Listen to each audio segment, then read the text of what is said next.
Okay, here we come to the end of the session 1B, Blue Economy and Healthy Ocean.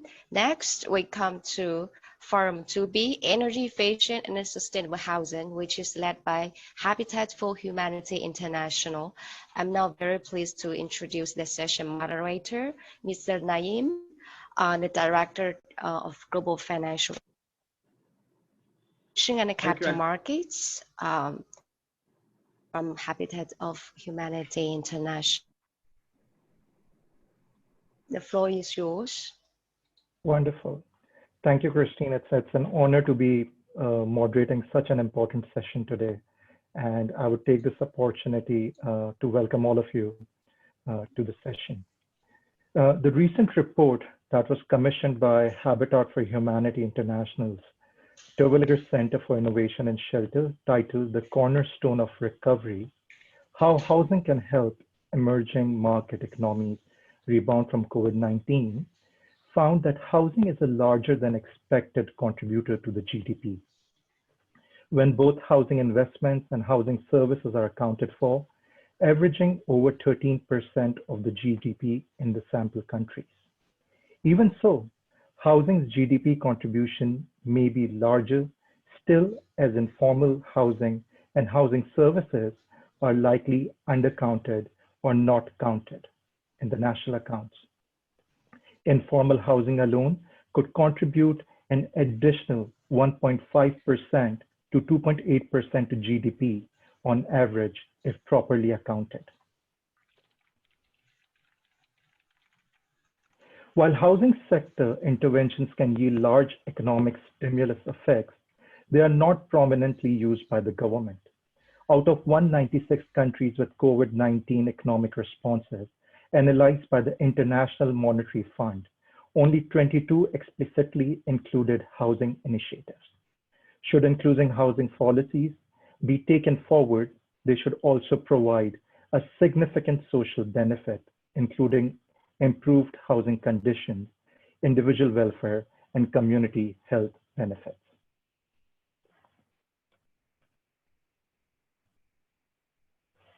On behalf of the organizing committee of the 15th Global Forum on Human Settlements, I welcome you all to the thematic Forum 2B, Energy Efficient and Sustainable Housing. I'm Naeem Razwani, the Global Director for Financial Inclusion and Capital Markets for the Terwilliger Center for Innovation and Shelter. To unpack today's agenda, I've got an esteemed group of speakers and commentators joining us from across the globe, focusing on energy efficient and sustainable housing. So I would like to first invite our first speaker, Mr. Peter Graham, the Executive Director, Global Building Performance Network, who is taking a pretty late evening for this presentation as he dials in from Australia. Peter Graham has a career in sustainable building, spanning all levels of the industry, from construction site to universities, and from boardrooms to international negotiation. In his current role, Peter leads an international network of experts dedicated to achieving the mitigation of greenhouse gas emissions from the building sector.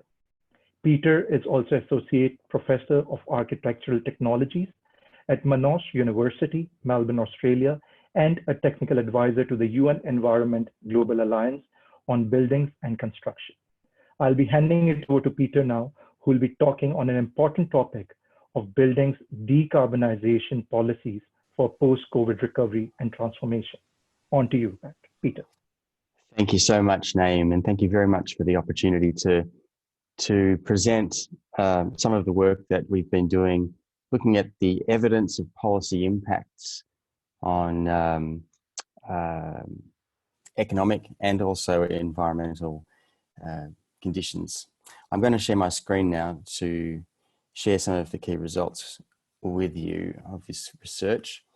And I think really make the point that I think following on from Naeem's comment about the impact, the potential impact the housing sector can have both on economic stimulus and also on generating and supporting sustainable development. It's certainly something which has come through the research. So I'll just share my screen now and I'll show you some of these key findings. So The work was commissioned by the UN Environment Programme for and their Global Alliance on Buildings and Construction. And it was really a good project when we looked at the evidence to find some positive outcomes. So when we look at the challenges we face at the moment in the world, it's easy to be pessimistic. But actually, when you look at the evidence of where building energy policies have been really effectively implemented in the world over the last 10 years or so, there is reason to be optimistic, because the evidence does show that well-designed and implemented building energy policies can indeed stimulate employment, improve health and productivity, and deliver cost-effective energy savings and significant emission reductions. The key question for the study was which are the cost-effective and most cost-effective public policies for reducing building energy consumption and related emissions that provide the most societal and economic benefits. And we went through a process of identifying reliable evidence from a large range of systematic reviews and other measured studies from around the world. So we used a systematic review process to whittle down to around about 120 studies, which really do establish a strong evidence base for positive impacts.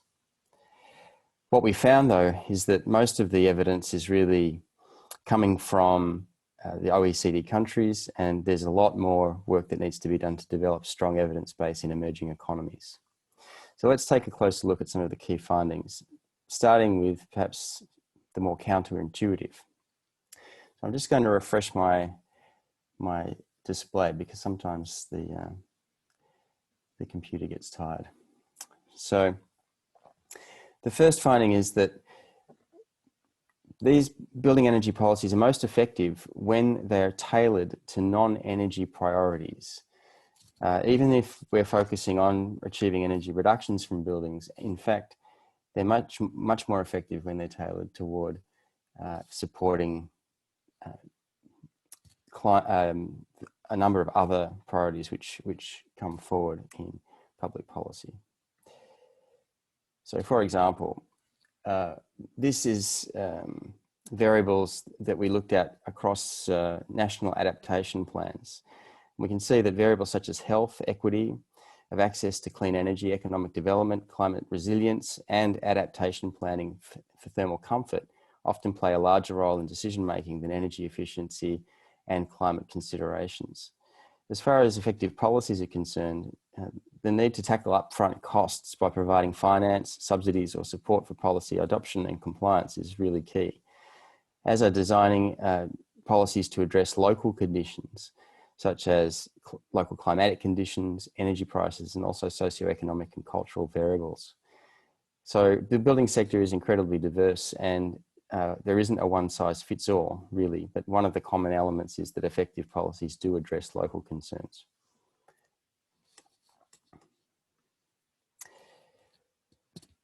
Policy ambition also leads to positive returns on investment to public finances over time. So, for example, direct and co-benefits of energy efficiency measures have the potential to add about 1% of growth in GDP in Germany, the evidence shows us. And that learning effects among policymakers and construction professionals tend to normalise the initial increases in upfront cost for achieving higher environmental performance to within the range of cost and price fluctuations associated with standard construction, meaning that even if there are increased upfront costs due to increased ambition in policies, they are short-lived and the market adapts.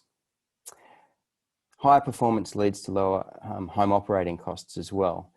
For example, energy efficiency measures that were incorporated into policies in the UK can eliminate fuel poverty in about 71% of households and alleviate it significantly for the remaining 29%. The net benefit is around 1.2 billion, what was around 1.2 billion pounds sterling measured in 2008. Effective policies also lead to job creation. Direct and indirect jobs are created as a result of implementing building energy policies. And on average, we see that for every $1 million US invested in energy efficient buildings creates an average of around 14 job years of net employment.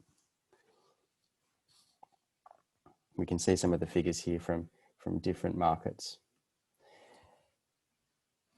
There's also great health benefits that accrue from well-implemented building energy and climate policies. Direct health benefits in the evidence base show around 8% to 22% of the value of energy savings. And so you can see that the implementation of the European Codes framework, the Energy Performance in Buildings Directive and Energy Efficiency Directives, have saved around 2.86 billion euros in health savings. And that there are other indirect benefits as well. For example, a study from New Zealand showed that people who lived in more thermally comfortable homes take less days off work and less days off school. And there's also a correlation between improved thermal comfort and cardiovascular and respiratory health. In terms of resilience, we found that building energy efficiency codes and standards really are an important foundation for improving the resilience of built environments, and that also that there is good evidence that nature-based solutions can offer cost-effective approaches as well as and should be considered alongside technological solutions. Incorporating building energy code reform in adaptation plans is also a significant opportunity. And also linking the improved efficiency of the building stock to the more cost-effective access to clean energy and also distribution of photovoltaic electricity supply as an opportunity. You can see an example from Uganda there, where building energy policies are enabling electrification for 8 million customers without adding new generation capacity.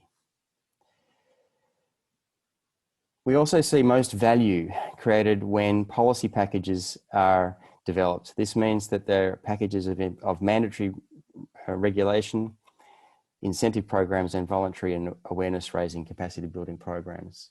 So the way we see this is a process of continual improvement where the regulations form the base minimum performance requirements, the incentives and the voluntary rating schemes and also capacity building help pull the market forward, and we can continually improve that minimum performance towards net zero.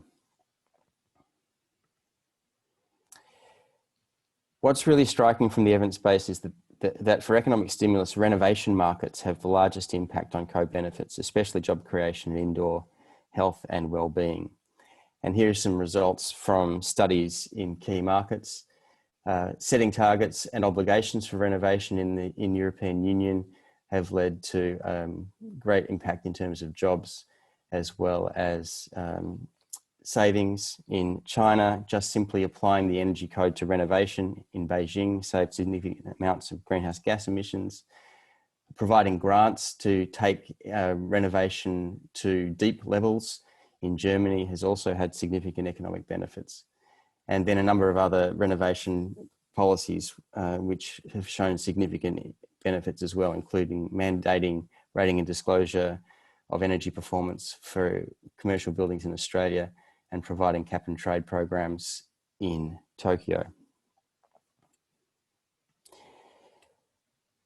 When we talk about impact on the environment, we find that most impact is created by implementing policy best practices with clear and ambitious absolute performance targets that require holistic performance, are strategic and mandatory, and are enforced and integrated through transparent and evidence-based procedures. Just looking at the impact of code regimes in key markets over time, we can see that a significant amount of emissions has been saved already due to energy efficiency savings in Europe, the US and China, just as examples. These are just give you the equivalent number of coal-fired power stations which have been avoided due to energy efficiency savings associated with well-implemented policies. And finally, we looked at the most cost-effective aspects of policy, and we find the most cost-effective policies deliver high impact with the least monetary cost over a given period. And we find that in most cases, the research reaffirmed what many already know, that most cost-efficient and highest positive impact policies are founded on building energy provisions in mandatory building codes, coupled with energy rating and disclosure programs for buildings in operation and appliance standards. Having mandatory building energy codes in place that are scheduled for regular review and increases in stringency towards zero emissions is essential to achieving energy savings and climate impacts that contribute to the Paris Agreement. So the evidence is strong that providing a good and effectively implemented regulatory regime for building energy performance is really a major win for economic development, and I think should be a cornerstone. Certainly, governments should be confident that regulating the building sector and being ambitious about performance improvements is going to provide far more economic benefit than any costs that are associated with implementing the policies. And in fact, given the challenges we face climatically and economically at the moment, the cost of inaction is far greater than taking ambitious actions in building energy policies. There are certainly challenges still that we need to get over, including working with developers and builders on first costs and design innovation to overcome those. Looking at market failures such as split incentives still persistent, and that we can do better at understanding how we incorporate better energy conserving behaviour and social practices. We've got great opportunities with new technologies and the Internet of Things there. And there are obviously some clear opportunities to integrate building energy policies into urban planning and design policies and look right across the value chain, incorporating reductions in embodied emissions through design innovation as well. So there are some very good reasons to be positive about regulating energy use and taking climate actions in the building sector. Thank you very much.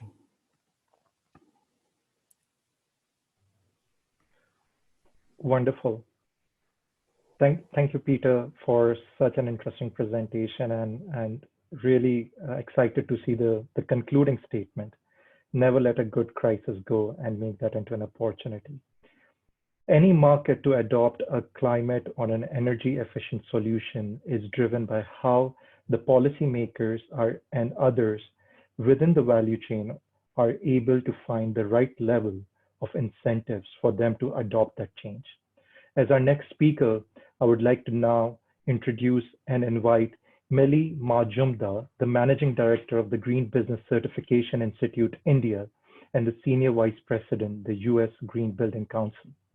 Millie is a Managing Director of Green Business Certification Institute and is responsible for technical adaptation and customization of the portfolio of rating systems of green business certification for the Asia Pacific region.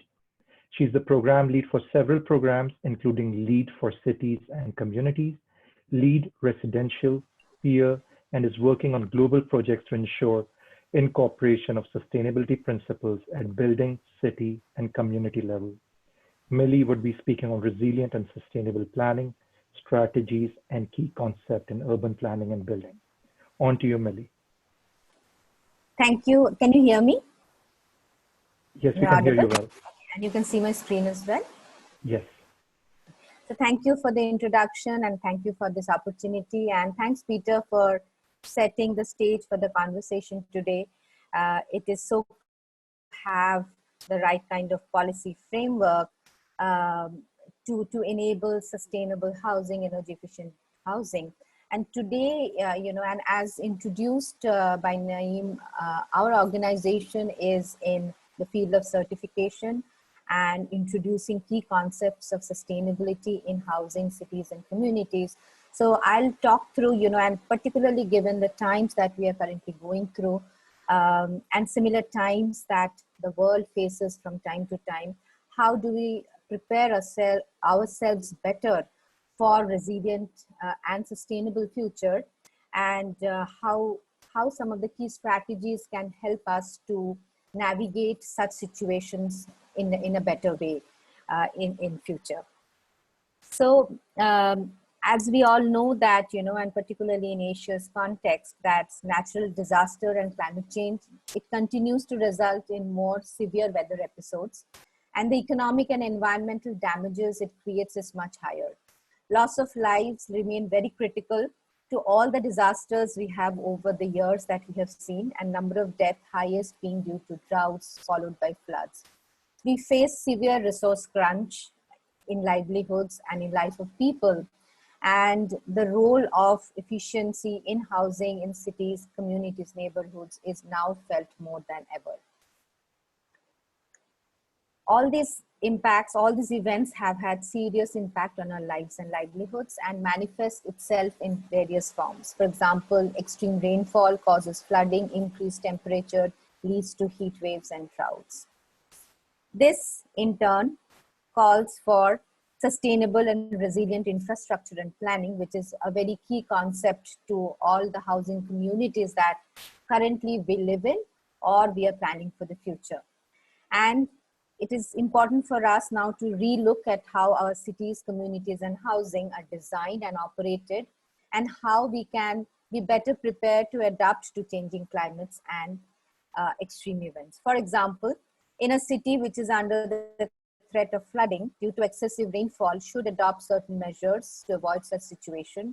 And some of these could be development and maintenance of stormwater infrastructure through green infrastructure, low impact development, and green infrastructure also enables cities to maintain and recharge the water systems, which is such a crucial resource for all of us. While preparing this presentation, I looked through, a word cloud by UNISDR on disasters and, keywords that came up, that how should we design, what's the future of housing? So there are some keywords that came out: access, accessibility, service, shelter, they emerge strong, and we should have equitability in all these aspects. In next few slides, I'll explain how at USGBC we have enabled these and influenced sustainability in urban systems and housing through our rating system, LEED. We operate multiple rating systems to have better, lives and livelihoods for people, and this is a snapshot of the rating systems that we operate. Now, coming to some of the key concepts that I spoke about, say in terms when we are facing, suppose, pandemic or for that matter, any disaster, we have felt that accessibility to key services remains very, very crucial. And the most, the underprivileged in the society also lacks this. So how the accessibility to basic needs is critically, evaluated and integrated. So for this, one of the key things is to develop compact, human scale, walkable and universally accessible centers, neighborhoods that connect to public transit and offer diverse users, services that enables comfortable, safe, uninterrupted, accessible for all people, regardless of age, ability, and other factors. Cities, communities, and housing with dense and compact mixed-use development are able to contain urban sprawl and reduce dependency on motorized transportation. They encourage walking, cycling, that is healthier also for us. That's so critical and much needed in times such as present. The other thing I would focus on is green spaces and local food production for housing. That is also so crucial. And they have been found to positively impact physical, mental, and psychological health and well-being of people. Provision for green spaces that are accessible within walkable distance from buildings encourage walking, enhance public health, and improve environmental quality in a city or a community. Flooding is a very common outcome of cyclones, storms, and cities need sustainable urban drainage that not only helps build resilience, but also allows sustainable management of water resources, particularly, when housing and cities are grappling with water crisis in addition to energy crisis. So green infrastructure measures such as swales, pervious paving, etc., provide opportunity to create sustainable urban drainage in cities and housing. We recently certified a large, economic development which has several housing projects within it, which is in the vicinity of the upcoming Beijing Daxing Airport Economic Zone. And here One has implemented several of these strategies at a planning and concept level, including it being a sponge city, including addressing urban heat island issues, energy efficiency, renewable energy integration, so that it's a city of the future and the people who are going to dwell here are going to have a sustainable and a healthy lifestyle. These key concepts we see get replicated in multiple ways in different kinds of project, and this is maybe in a campus that where key concepts of sustainable urban drainage, energy efficiency, in a place which is in India and which is very stricken sort of underwater, grapples under issues about water not being available during summer times. Now coming to the critical aspect of shelter, which is our primary need. And currently we are in a place where our homes are duplicating as our workplaces also. So it's so important to have healthy, happy, and resilient homes.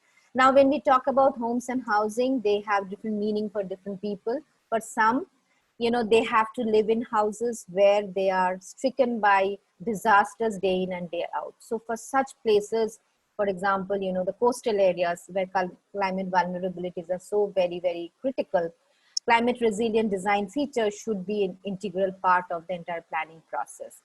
That is the basic, tenet of living.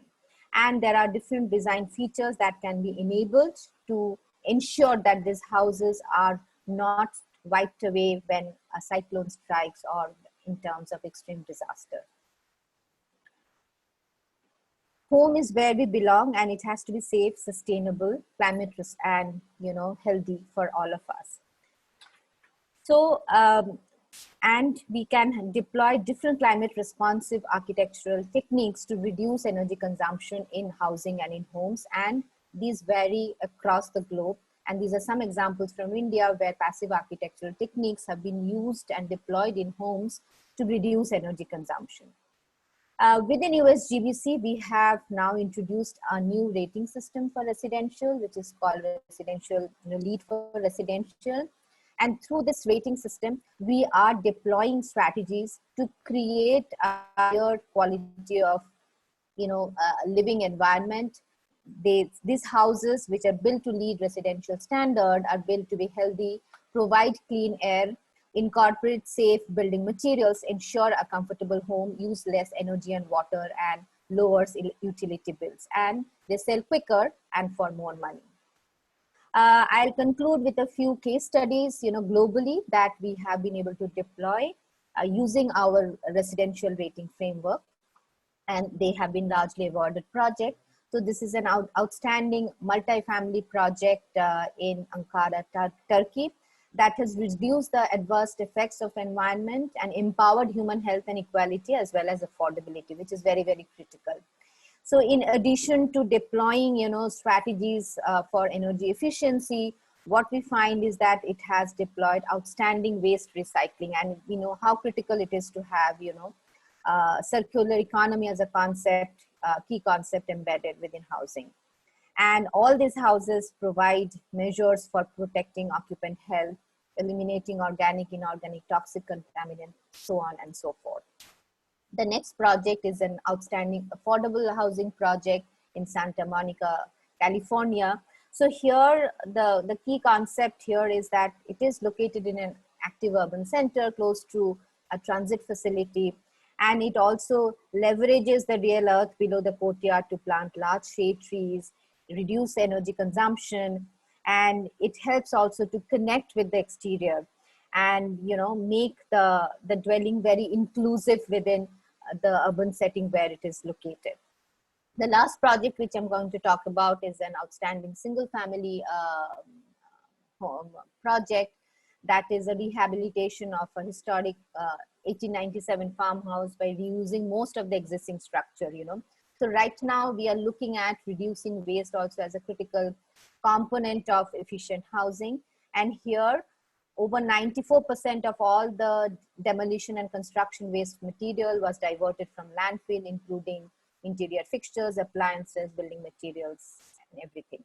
In addition to, energy efficiency and renewable energy integration.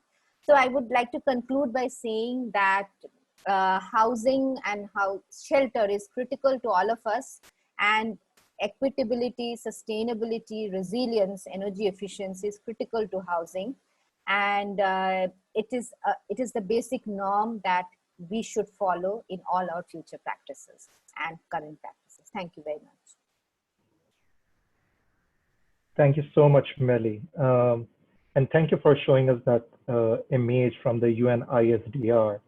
Some of the words that I picked up from there is, and if I try to put them into my own sentences, for housing to be energy efficient or resilient, it firstly needs to be accessible, it needs to be inclusive, it needs to be affordable, and it also needs to be acceptable. Because end of the day, the family that lives in that house should feel proud of that dwelling. And how does that work is by creating an inclusive design thinking process, which is human-centered in nature. Thank you, Millie, for such an insightful presentation. From Millie, we'll go on to Craig Perkins, who is the President and the Executive Director of the Energy Coalition of United States of America, a nonprofit organization that designs and implements innovative distributed energy resources, solutions for public agencies and disadvantaged communities. Prior to joining the Energy Coalition in 2008, Craig was the Director of Environment and Public Work for the City of Santa Monica, where he runs the city's utilities, managed design and construction services while developing the city's sustainable city plan. Greg would be sharing a practical example reflecting how an advanced energy community looked like. On to Greg. Thank you very much. And should I be sharing my screen, the slides? That would be helpful.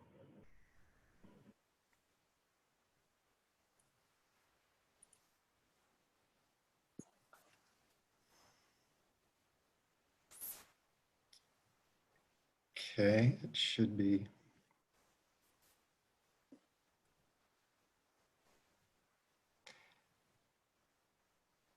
Okay, it says it's sharing, but you can't see it. Craig, we can see the screen. Oh, you can see it. Oh, sorry. Okay. All right. Thank you. Good morning or good afternoon, wherever you are. And I want to talk a little bit about a demonstration project that we're working on that will be proceeding for the next, actually the next 4 years. And that is to create an advanced energy community within an area of Los Angeles County, which is currently categorized, defined as a disadvantaged community because of its economic condition and as well as its environmental condition impacted by various pollution sources. And so just to start, let's talk a little bit about what the challenges that California is facing right now. Clearly, we are now being impacted in a major way by climate change, as evidenced by the historic wildfires, which are still burning in our state and have now consumed almost 4 million acres, which would be almost 2 million hectares of land within California, and are subject to extreme heat events. And also we are on track to become 60% renewable electricity by 2030. And that may be reached, that target, before 2030. There are many other areas where California has goals and targets to decarbonize the state through energy efficiency, transportation electrification, and development of clean microgrids within communities. And now, clearly, we are impacted by COVID-19, and we're developing a recovery plan, an economic recovery plan that will support the green economy and will stay on track for those climate goals. Within all of that, the most important challenge, I think, is ensuring that low-income and disadvantaged communities are given priority in all those investments and new policies and programs. So now you can see, I hope, a map of the area that our project focuses on. This is an area east of downtown Los Angeles. The neighborhoods comprise about 28,000 residents as well as businesses. But our project is going to focus on a pilot for 250 of those families, of those households within this area. And this is an area, as I said, of 28,000 total population. But the neighborhoods rank, they are defined as some of the most disadvantaged communities within California, and they're also impacted very severely by pollution, both from 3 major freeways, from industrial sites which have been closed but have caused significant lead and other pollution, and also are impacted by, as I mentioned, additional extreme heat days, which California just experienced over the last 2 months, but is going to become even worse in the future. So our project is to create an innovative advanced energy community, which is going to provide local renewable energy to residents, along with lower electricity costs, very important. And we're going to identify the barriers that reduce the adoption of these community-wide energy projects within disadvantaged communities, and hopefully create a standard model for the rest of California. So there are 5 major components of our project. It is advanced energy homes. These are 50 homes. Prosumer network, which I'll talk about related to those homes.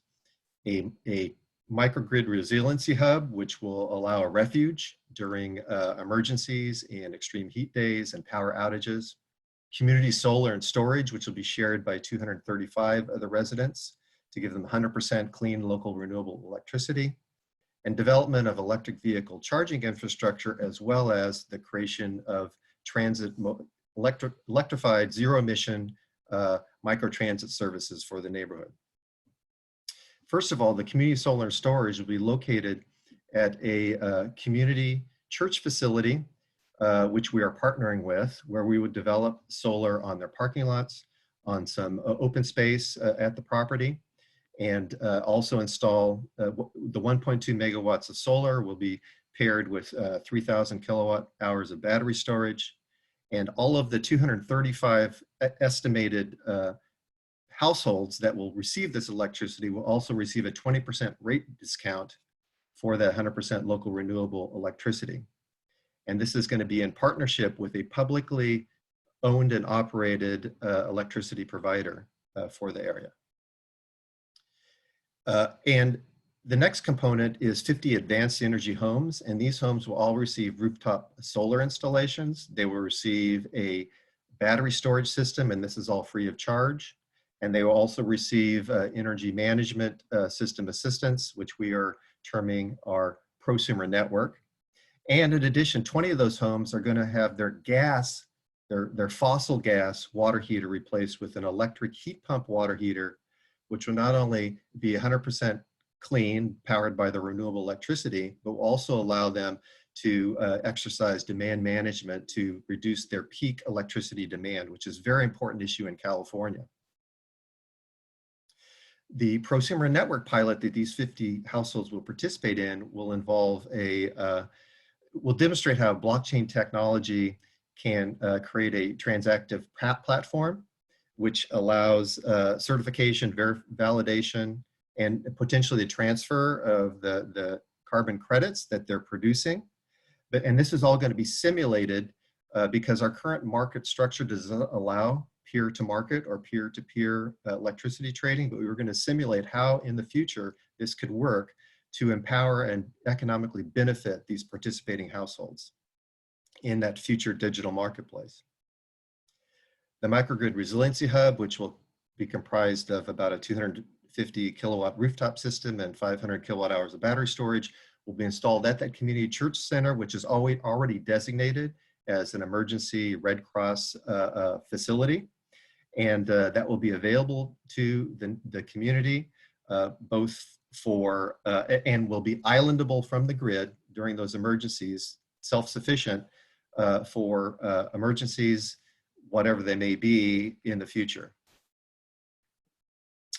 And then finally, our EV charge vehicle and charging services will consist of 5 fast charge stations available to the public, to the community, but also will be used for the charging of these zero emission electric vans, which will provide not only first and last mile transit for the neighborhood, but also will be separately available for microtransit services for people that do not have a vehicle, or for people who find it much more affordable to use the microtransit services in their own vehicle.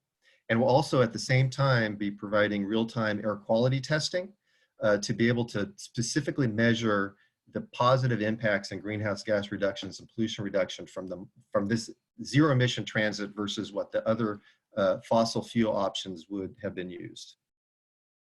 So overall, the benefits for the community and our build out, the project has started, the build out will be in 2021 and part of 2022.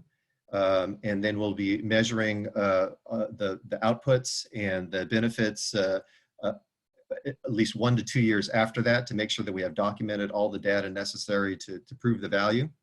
But it will reduce the overall emissions in these participants by 64%, and it will reduce their net electricity consumption by 96% over a 25-year period, a long period of time, and expected to significantly reduce greenhouse gas emissions that would otherwise be used in transportation. And this is all about supporting models which can equitably provide decarbonization in communities throughout California, and also offer at the same time not only local clean energy, but affordable local clean energy. And so that is the presentation for the project, and be happy to answer any questions you may have. Thank you so much, Craig. It's such an important example that you presented, how a certain community sets a blueprint for other communities to benefit from. But unfortunately, if we look at the whole process, it's an outcome of the destruction that was created by man himself. So it's more about reaction versus being proactive to the cause. So Craig, thank you so much for sharing this interesting insight. Our next speaker is Mlungisi Mabuza, who's affectionately called the MMC Last Born. Mabuza is the youngest appointment to member of the mayoral community. His experience and according to Mlungisi, experience of the deplorable conditions of people living in hostels has fueled his determination to swiftly tackle the difficulties facing these poor residents of the city. After living at Dubé Hostel for 9 years, MMC was appointed to the mayoral committee in December 2019 for human settlements. MMC states in his own words, "Staying at Dubé Hostel made me realize that not all of us enjoy the fruits of freedom. The environment at hostels is not conducive to human occupation. A lot still needs to be done to restore the dignity of our people who are forgotten." MMC would be sharing his vision and experience from Johannesburg, South Africa, on energy efficient, sustainable housing. On to you, MMC.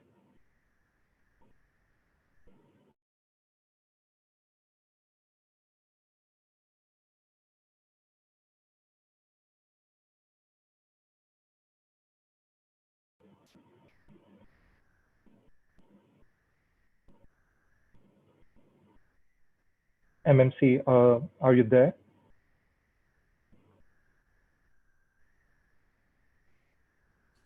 He appears to be on mute here.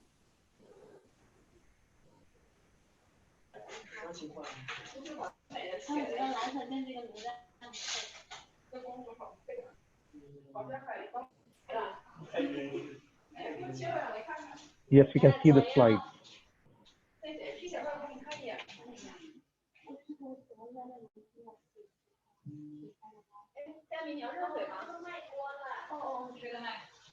Lucy, we cannot hear you.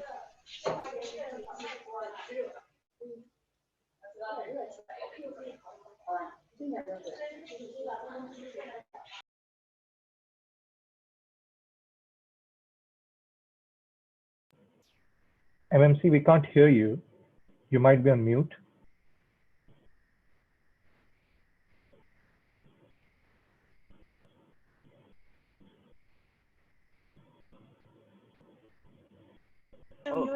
Yeah, no, unfortunately. Okay, couldn't unmute myself. I was waiting for the host to unmute me.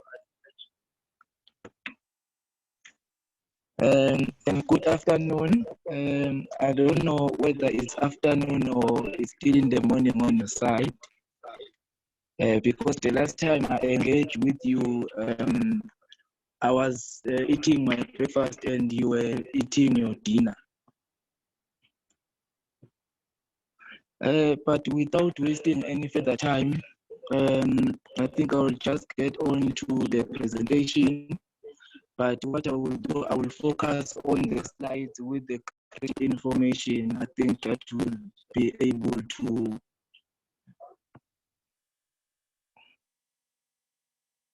Can I control on my side? Oh, okay. Okay, thank you very much. I needed the control from my side. I think on the first slide, we just outlined the vision that we, as the city of Johannesburg, we are the world just African city, and we like to continue to remain one. And our mission is to deliver and create a city environment in 2040 that is resilient, sustainable, and livable. Will collectively enable support that drive economic growth, optimal management of our natural resources and the environment, and will develop an inclusive society that contributes to the development of a capable and developmental local government. So that is our vision. So now, in the city of Johannesburg, we have a GDS 2040. It's a plan. It's a strategy on how we want to see the city of Johannesburg is in 2040, and then there are 11 priorities of the government of local unity. Hello, I'm sorry to interrupt. We cannot hear you very well. I think the audio from your side is not very good. We cannot hear you very well. Sorry. Yes. Yes.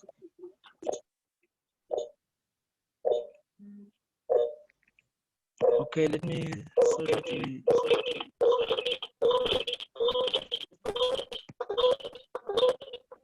Maybe Naeem, I think we can put next speaker and then have the counselor speak next. And because I think he needs time to reconnect to ensure the technical issues are solved. Okay. Makes sense. We are living in a virtual world, so we have our limitations. Yes, everything happened. Okay. Wonderful. So we'll move on to the next speaker. His name is Tanmay Thagat, who's the Executive Director of the Environmental Design Solutions. Tanmay works on projects dealing with sustainable development, building energy efficiency, green buildings, and energy efficiency standards, and labeling in Asia, Africa, and the US. He leads the Environmental Design Solutions, EDS team of experts working on climate change policies, energy efficient building design, building code development, energy simulation, and green building certification. He has been working with the public construction agencies and municipalities on green affordable housing in India as part of the government scheme where it's titled Housing for All.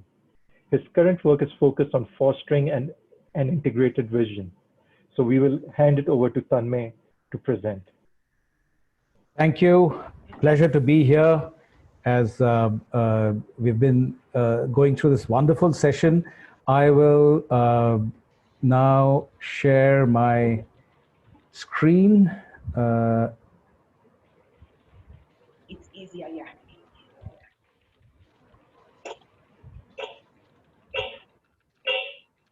Yes.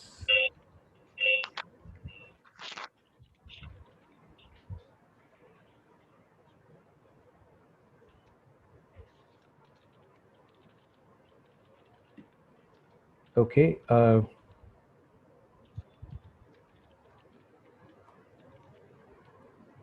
can.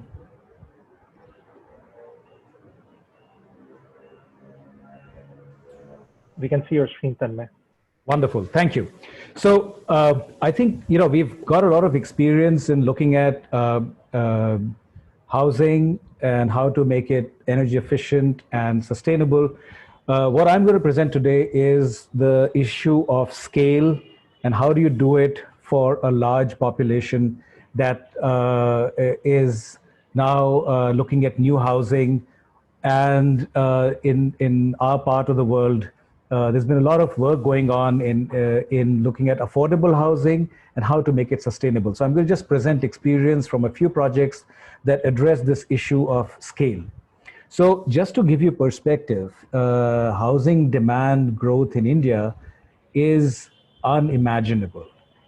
Over the next 10 years, we need 35 million new urban homes and over 180 million rural housing needs to either be built or people are moving from their older houses to newer housing by adding more space, by building more.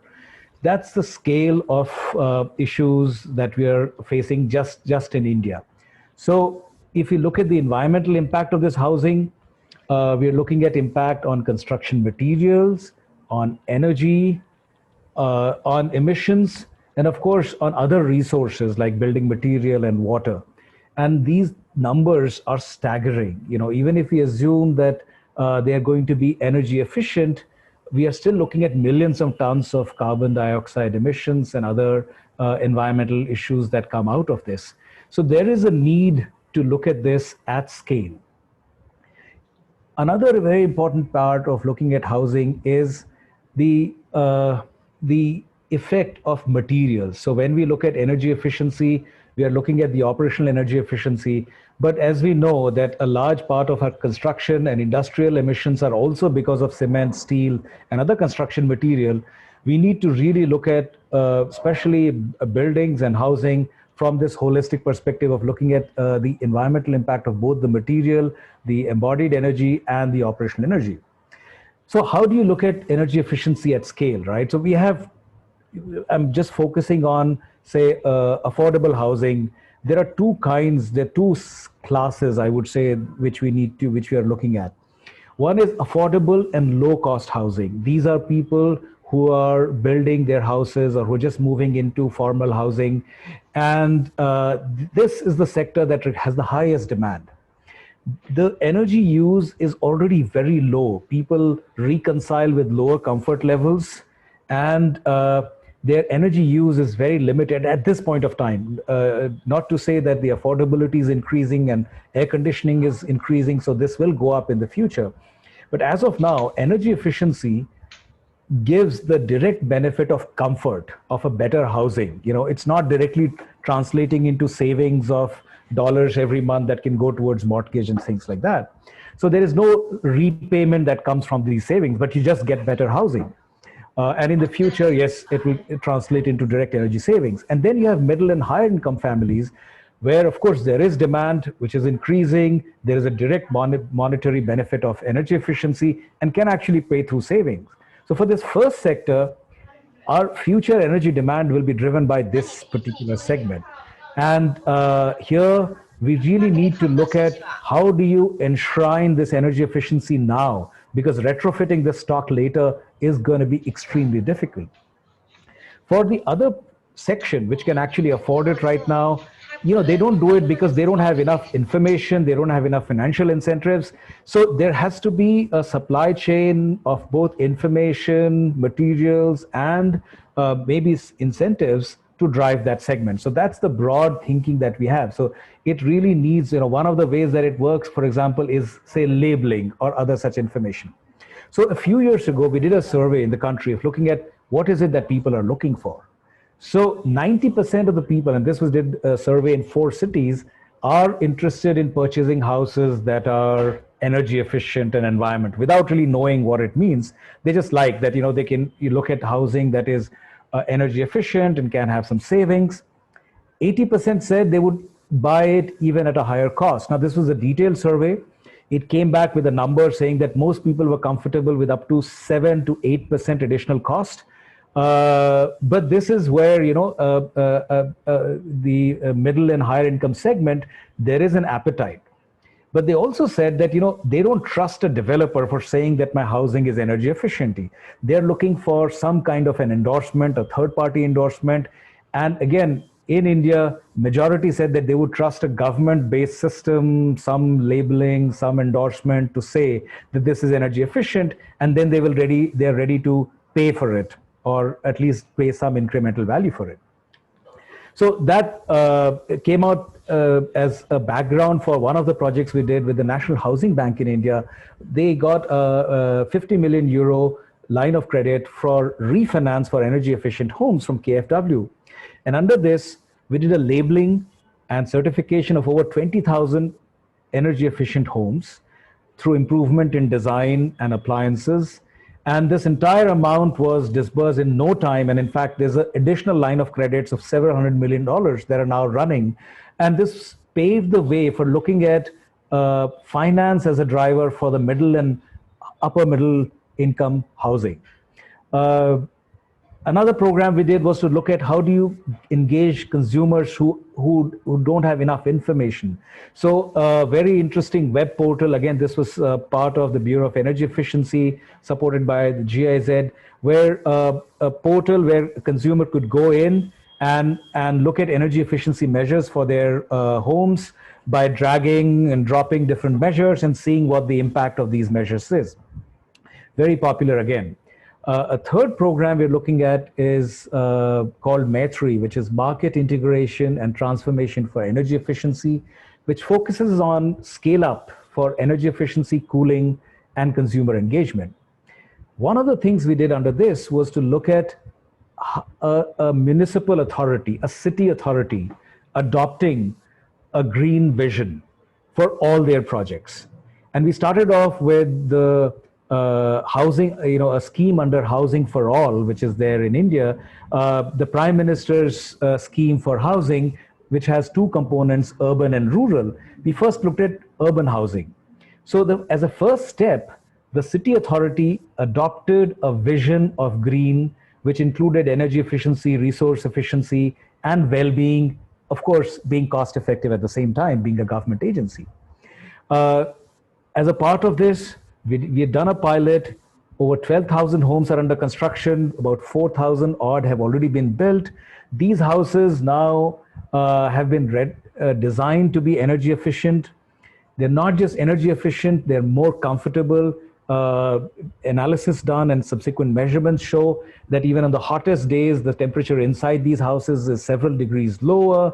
So they just prove the point that, at a scale, these things can be done. And the incremental costs, surprisingly, for the city authority was negligible because they could work at scale, they could procure at scale and optimize on other things to actually keep the project within budget. The last part of this, the third example that I'm giving you is on the rural housing. Now, rural housing is a very different scheme where people are building their own houses. They're being self-built. Government is providing some guidance, training, and some financial support. So there, for the Ministry of Rural Development, we worked together, develop a framework for greening this affordable housing for rural areas with technical requirements, implementation approach, and a very robust M&V. And here, the whole idea is to engage with the masons, with the people, with the informal sector that actually delivers housing in the end. And they are the supply chain. So the material provider at the rural end and the mason become the most important link in delivering affordable rural green housing at scale. So the idea is to do 1 million green rural homes over the next 3 years, and using policy and market mechanism to establish this, this supply chain. So there are a lot of interesting agencies doing different kinds of housing, bring them all together, provide the financial incentives, and engage with the local masons and material suppliers. We wait and see how this turns up. Maybe in the next year or so, we'll have example. There are about 200 houses that are being piloted at the moment. And finally, this idea is to take this from this step towards net zero energy resource. So as another project, we have this net zero energy building knowledge portal, nz.in, which is now has in the last 3 or 4 years become a very interesting and collection of articles, of videos, of knowledge, information that is catalyzing a lot of people to showcase their project and inspire others to go beyond just basics and go towards net zero. So these are the experiences of doing things at scale in India, and I'm sure that there are lessons from all of you and what I've heard today to take this further and make this even more robust and scalable. Thank you so much. I would just say such an amazing presentation. The slide that clearly talks about what is the benefit for a poor household to adopt energy efficiency versus what is the benefit for probably an urban household to apply energy efficient solution speak for itself. And I'm glad to see some examples coming out of India that could be applied everywhere else, where social norms and human-centered design are given priority. We'll go to MMC next, who will be presenting here. MMC, on to you.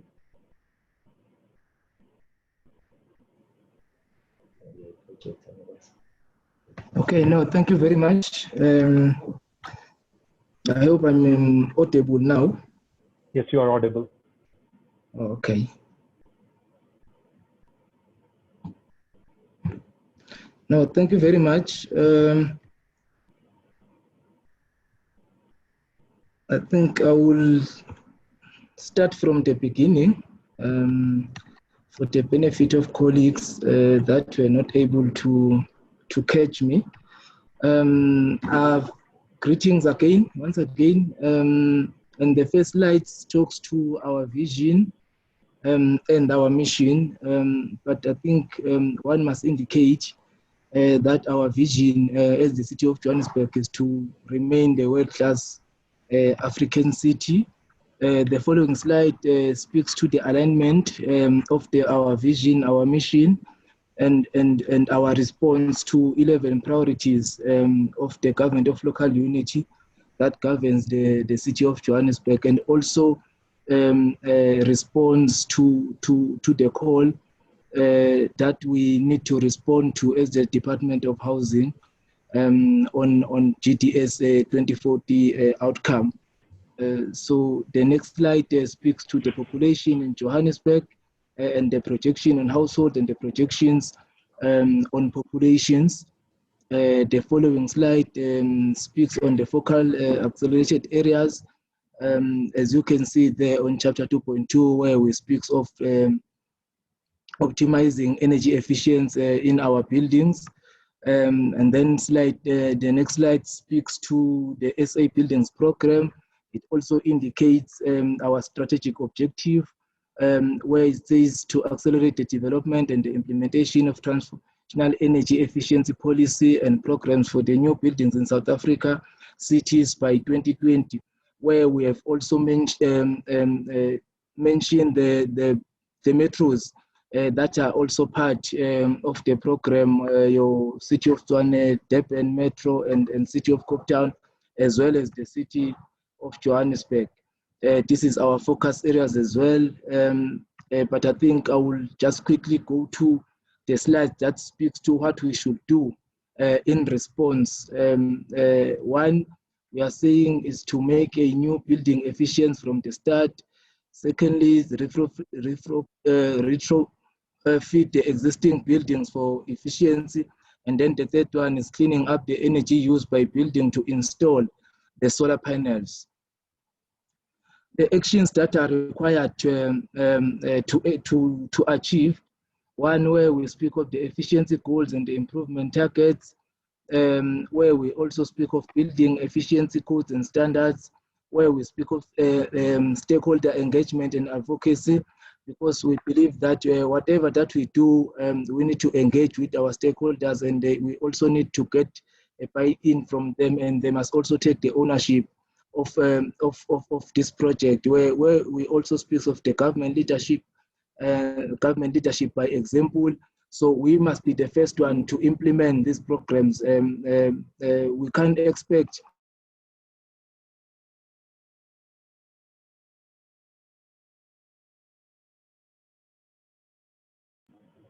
MMC, it seems we can't hear you.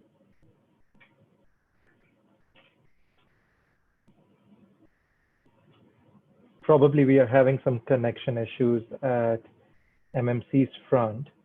So we'll move on to the commentators here. I would like to invite Mr. Chen Li, the Executive Vice President of Guangxi Jinggongfang Real Estate Co. Limited, to share his comments from the presentations that were made today.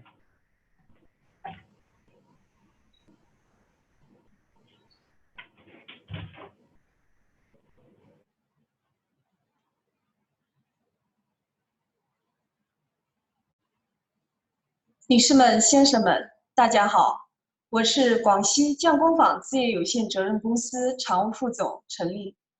华夏院址是我司在南宁匠心打造的新中式府院项目，很高兴华夏院子项目荣获2020全球人居环境示范住区大奖，非常感谢组委会对本项目的认可。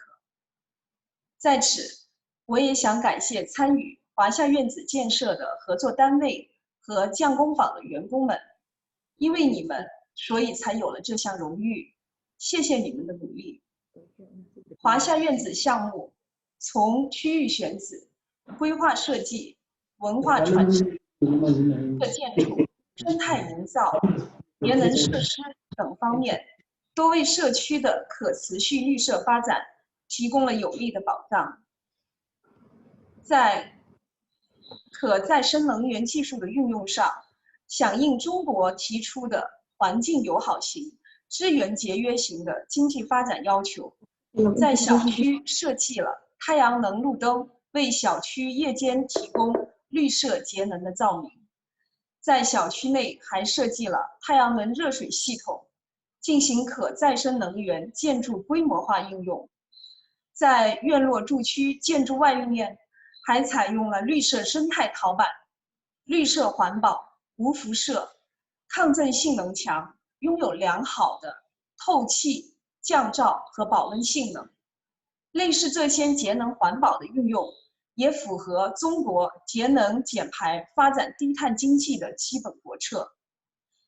匠工坊置业以传承与创新中国传统文化为己任，华夏院子复现中式院落之美的主张，项目从天圆地方、中轴对称等整体布局到8坊19巷的规划形制，更以中国宋代名画《西园雅集图》为蓝本，还原现代版的西园园林，选取画中7大雅集场景复刻演绎，再现千年宋代皇家园林之经典，自然山水、生态宜居。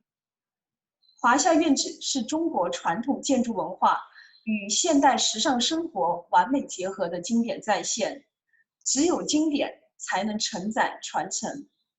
未来我们将继续打造文化传承与绿色建筑、节能减排经典结合的可持续的传承建筑作品。最后，我谨代表南宁华夏院址项目向组委会、向在场的各位嘉宾们表示衷心的感谢，感谢你们的支持与认可。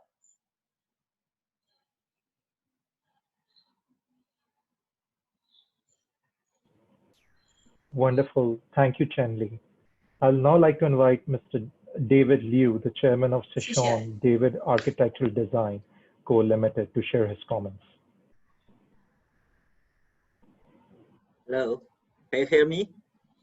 We can hear you very well. Hello, yeah, can you hear me? David, we can hear you. Okay. Good morning or good afternoon. Yes, we listen to many speakers. There are many examples. I want to say, at the present, more and more attention has been paid to the quantity and the economy of the housing development, especially for the scale of the residential construction in China. But from the perspective of the sustainable development, most of them are high consumption and counter-ecologic. This requires that all of the stakeholders of the housing should participate in it with an ecologic concept and establish green ecologic architectural systems. I think we should focus on the following two aspects. Yeah, first, to preserve the ecologic environment and create a healthy indoor environment. Second, to create a good microclimate and reduce energy consumption with a bioclimate architectural design, such as natural ventilation, sun shading, and solar energy. In this way, the balance between the consumption and the regeneration can be achieved, and the sustainable development for the housing can be realized. Yes, that's all. Thank you. Thank you very much. Wonderful, David. Those were some really important insights. Since MMC is having some connectivity issues, we will probably move on to some of the questions that have been shared with us. So the first question I would be going to Tanmay. And Tanmay, the question for you would be, how do you see the role of finance in scaling up the green housing? I think, first of all, we should, in fact, the green systems should be, government should be give important focus on it. Yes, and also many like designer and holder should have a perspective on it. Tanmay, do you want to make a comment on this question? Yeah. Sure. Thank you. This has been proven in multiple instances and cases that some sort of financial support in terms of either lowering the upfront costs for housing or making affordable mortgages, or for a developer to overcome this whole conundrum of investing upfront needs to be there. Again, we can see examples that this can transform markets in several cities where there have been now incentives driven either directly in terms of financial benefits or in terms of, say, additional build-up area that's allowed to some developers when they adopt green practices. In all of those cities, the trend and the demand for energy efficient housing has come on its own. So I would argue that it's a very important component and needs to be considered along with technical assistance and along with, of course, other issues related to certification and general capacity building. Thanks, Tanmay. So that's a very good segue to the next question that I will ask Craig to respond to. So Craig, are there other innovative models we can pursue that will expand the development of energy efficient, sustainable housing and benefit the resident families? Yeah, I think that's a good question. There's a very important new approach that's the basis of a number of pilots in the United States and Europe and elsewhere throughout the world to allow groups of homes to aggregate their individual energy efficiency and solar and battery installations, and then collectively participate in energy market transactions. And that can be enabled by blockchain technology, software and systems. And that allows them to obtain greater economic benefits for their clean energy and daily energy demand management, which is as important.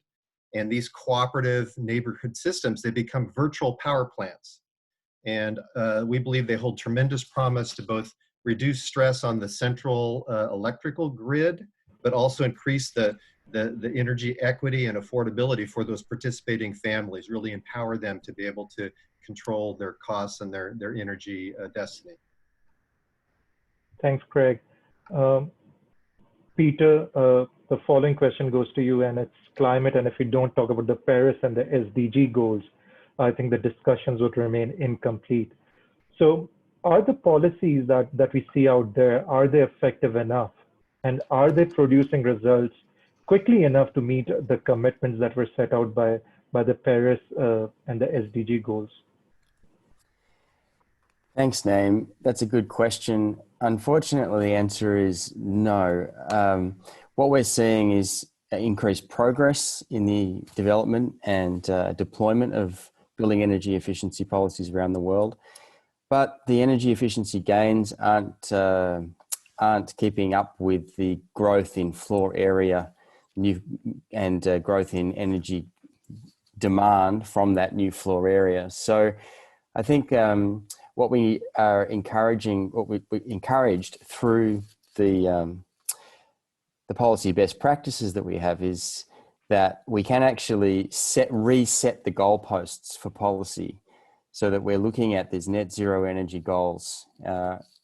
And when we focus on these absolute targets, then it helps drive innovation. The most important thing for governments to realize is that the more ambitious the policy goals, the greater the potential return on investment is for public finance and for economies. So it's a real win-win opportunity. And as we've heard from many of the speakers this evening, we were really feeling the effects of perhaps that incremental process over time, and that we need to take a look at what's going on in the world now and realize that we really can't afford not to take bold actions now. So Millie, now going and touching the private sector or the houses that are getting certified, what are the top 2 challenges that you see with people feeling comfortable about certification and adapting to the energy efficient solutions? So in terms of challenge, we find the awareness about green homes and the awareness to demand. The consumer pull is missing because the awareness about the benefits are not well communicated. And particularly in our country, though we have incentives, though we have a lot of policy push, but the developers are finally looking at their profit lines in the end. So that particular kind of intent to do better for the environment or better for the consumer and to derive the benefits of a green home, that somehow gets lost, and incentives, policy push remains the key driver for developers to do it. So what I feel is that unless there is a consumer pull, the developer will never provide for it. So we need more education, more awareness around this, and that is how it will drive, innovation and more adoption. And the other thing, what I feel is, the knowledge about performance and the life cycle cost. People think green homes are expensive at the outset. Well, it's proven even if it is marginal in terms of initial investment, it pays back very fast. So that knowledge about life cycle thinking, life cycle cost, the health benefits, the co-benefits which are not quantifiable, that should also be brought upfront, and communicated to the consumers. Thank you, Millie. We have received another question in the comments section. Probably we can ask Craig to take a first shot at this question. How to make green technologies more accessible to small farmers and farming cooperatives? Maybe it is time to think about developing long-term favorable conditions to get the maximum economic and social impact. The question has been asked from Kaka from AFRD, Georgia. Craig? Yeah, absolutely. The agricultural farming sector is very large and very important in California. And there are a number of programs that we have currently to create pretty significant economic incentives for those farmers to install clean energy as well as battery storage, because a lot of their energy load is related to pumping of water, of groundwater, and the transmission of groundwater.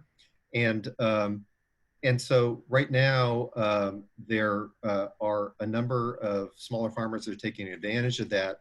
But interestingly, in California, there already are a number of cooperatives of farmers that have been able to create systems that generate their own electricity, and they sell into the electricity markets. The problem is that a lot of those cooperatives are now faced with having to transform from fossil fuel generation to renewable generation.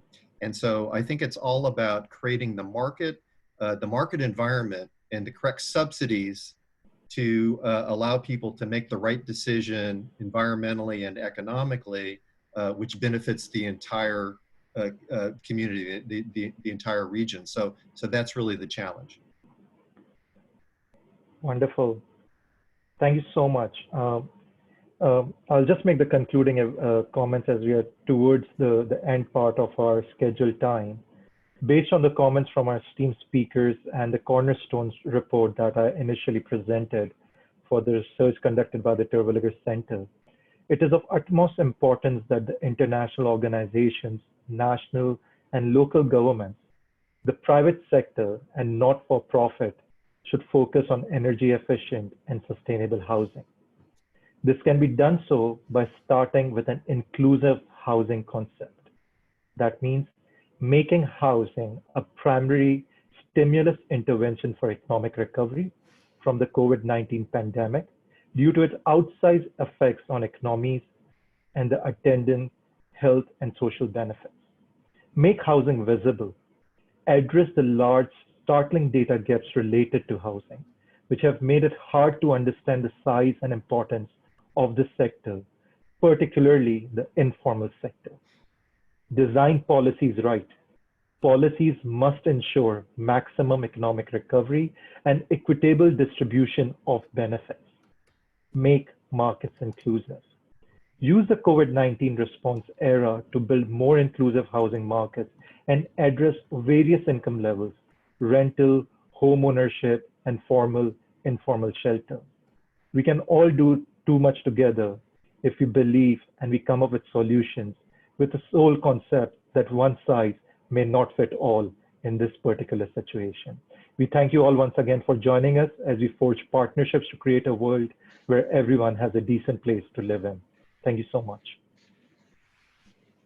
Thanks, everybody. It was a pleasure. Thanks, Naeem. Thank you. Thank you. Thank you very much. Thank you very much, Naeem, for leading this very interesting discussions, and to our panelists for bringing us an insightful session. So we look forward to hearing more from you after this forum. Thank you again. So wish you all the best.